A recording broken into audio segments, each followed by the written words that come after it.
আহত হয়েও চিকিৎসা চাইতে দোকানে এলো হনুমান। বিরল দৃশ্য দেখে হতবাক বসিরহাট। বিরল ঘটনার সাক্ষী থাকলো বসিরহাটের মাটিয়া থানার বেকি বাজার।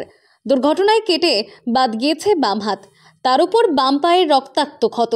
সেই যন্ত্রণা সইতে না পেরে একেবারে সোজা ওষুধের দোকানে হাজির হলো হনুমান। মঙ্গলবার সকালে এমন অভূতপূর্ব ঘটনা চোখের সামনে দেখতে ভিড় জমালেন বসিরহাটের মাটিয়া থানার বেকি বাজারের মানুষজন।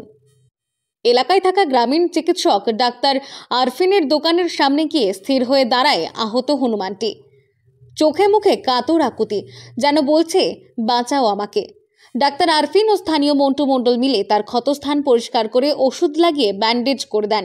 চিকিৎসা চলাকালীন হনুমানের শান্ত ব্যবহার উপস্থিত সকলকে অবাক করে দেয়। আসার পরে ও দেখলাম এখানে পায়ে কাটা আছে, কেটে যাওয়ার পরে ওষুধ খাওয়ালাম, খাওয়ালাম, এই ওষুধটা লাগালাম, লাগিয়ে এখন একটু সুস্থ আছে। ও আমাকে আর ছাড়ছে না। তখন গায়ে জ্বর ছিল, বিশাল জ্বর ছিল, হাত পায়ে ব্যথা ছিল, তাই তো? ব্যথা ছিল, ওষুধ খাইয়েছি, আবার কলা খাবিয়ে আবার এই লাগানো ওষুধটা লাগিয়েছি। কীভাবে গেলে মনে হচ্ছে আমরা নিজেরা লড়াই করেছি। হনুমান চিকিৎসা পাওয়ার পর আনন্দে দোকানের সামনেই বসে থাকে হনুমানটি। স্থানীয়রা তাকে কলা খাইয়ে আদর করেন।